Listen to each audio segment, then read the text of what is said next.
हमें कोई साधन नहीं मिला तो पूरे जंगल भी हमें पैदल ही पार करना पड़ेगा। रात में यहाँ रहना ठीक नहीं। जो सुना है सच है, पर घड़ी के 12 बजने से पहले कमरे में बंद हो जाना। हाँ, हमारे अलावा और कोई नहीं है। चलो।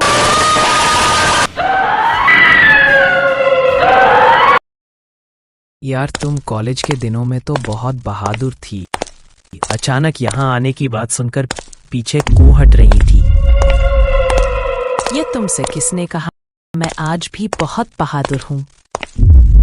किसी से नहीं डरती मैं। यार, 1 मिनट।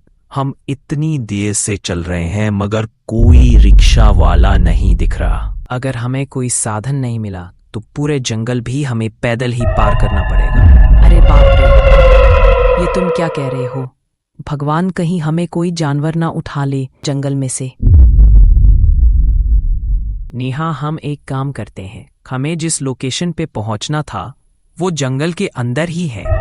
हम वहीं आराम से रात बिता लेंगे और हमारा शूट भी हो जाएगा। हाँ, मुझे लगता है हमें यही करना चाहिए।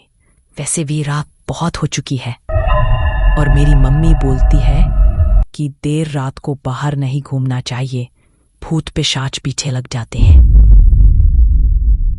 हाँ, चलो चलो। वैसे एक बात तो माननी पड़ेगी, तुम अपनी मम्मी की बात पे बहुत विश्वास करती हो। हाँ, सभी लोग ऐसा करते हैं। करता हूँ, ऐसी बात नहीं है। वैसे कितना दूर है अभी लोकेशन? बस हम पहुंचने ही वाले हैं। दोस्तों, यह है ब्रिजपुर का वो गेस्ट हाउस जिसके बारे में कहा जाता है कि यहाँ रात को दरवाजा खुद ब खुद खुलता है। मुझे ठीक नहीं लग रहा आरिफ, चलो वापस चलते हैं। नेहा, बस शूट खत्म करके निकलेंगे। रात में यहाँ रहना ठीक नहीं। जो सुना है सच है। हम बस शूट करेंगे काका, सुबह तक चले जाएंगे।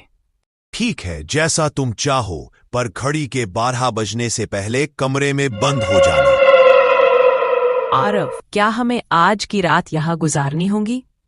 और कोई चारा भी तो नहीं है। अब तो मुझे भी थोड़ा अजीब लग रहा है। जरा देखो तो यहाँ हमारे अलावा और कोई नहीं है। चलो आरव, रूम में चलो। हाश, कम से कम रूम की हालत तो ठीक है। हाँ, सही कहा। कम से कम इस बंजर दिखने वाली हवेली में रात गुजर सकेंगे आज।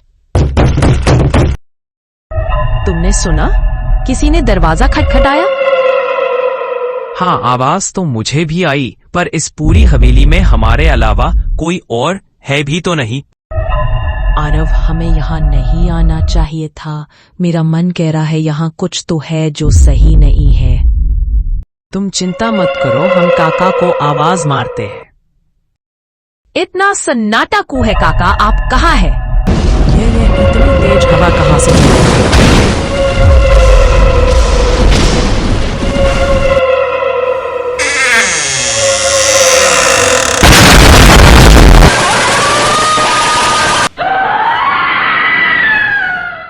यहाँ जो भी आता है मैं उसका सारा खून में अपने नाखूनों से पी जाती हूँ और उसको बहुत प्यार से चबा चबा के खाती हूँ। अब तुम लोगों को कोई नहीं बचा सकता।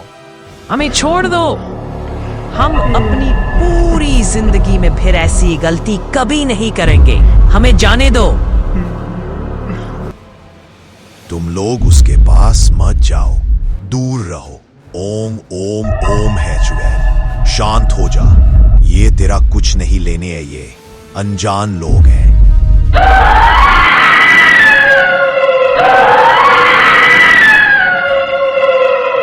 ये उस औरत की आत्मा है जो 100 साल पहले यहां मारी गई थी।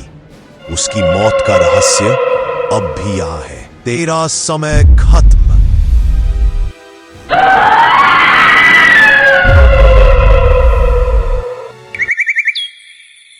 तुम ही हो क्या यहाँ के केयरटेकर?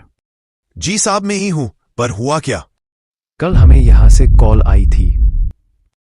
जी सर, मैंने की थी आपको वो कॉल। सर, इस हवेली में एक भूतनी रहती है जो यहाँ आने वाले लोगों को जान से मार देती है। वो तो भला हो काका जी का, जिसने हमें कल रात बचाया।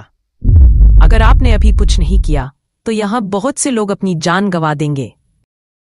हाँ, मैंने भी इस हवेली की फाइल पढ़ी थी, पर मुझे लगा ये सब बकवास है। ओए तुम बताओ अब हमें इस महल की सच्चाई, वरना तुम्हें अंदर कर दूंगा। नहीं नहीं, मुझे कुछ मत करो, मैं बताता हूँ। ऐसी कौन सी सच्चाई है वो जिसके कारण इतना कुछ हुआ, और तो और पुलिस को भी बुलाना पड़ा। इस बात की सच्चाई आपको अगले पार्ट में देखने को मिलेगी, जो आपको रूह तक को हिला के रख देगी। हमारे चैनल से जुड़ने के लिए सब्सक्राइब करें ताकि आपको हमारी अपडेट सबसे पहले मिल सके।